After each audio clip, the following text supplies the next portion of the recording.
રાજ્યમાં આજથી અનુભવાશે ઠંડીનો ચમકારો. જમ્મુ કાશ્મીરમાં હિમવર્ષા અને પવનની દિશા બદલાતા લઘુત્તમ તાપમાનમાં 2 થી 3 ડિગ્રીનો થશે ઘટાડો.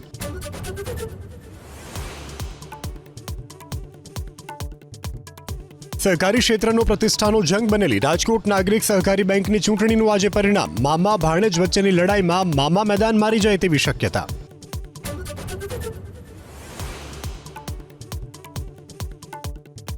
કેન્દ્રીય ગૃહમંત્રી અમિત શાહના ગુજરાત પ્રવાસનો આજે બીજો દિવસ. સાબરડેરીના સાબરદાણ પ્લાન્ટ અને શેલાના તળાવ સહિતના વિકાસ કાર્યોનું કરશે લોકાર્પણ. પોલીસ વિજ્ઞાન અધિવેશનને પણ કરશે સંબોધન.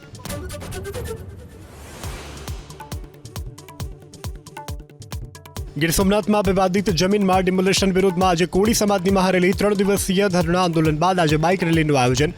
રાજ્યભરના કોળી સમાજના નેતાઓ રહેશે ઉપસ્થિત.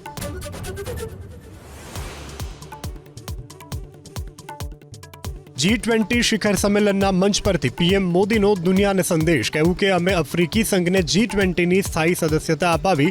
ગ્લોબલ સાઉથના અવાજનો કર્યો બુલંદ. આવી જ રીતે આંતરરાષ્ટ્રીય સુરક્ષાઓમાં સુધારા જરૂરી.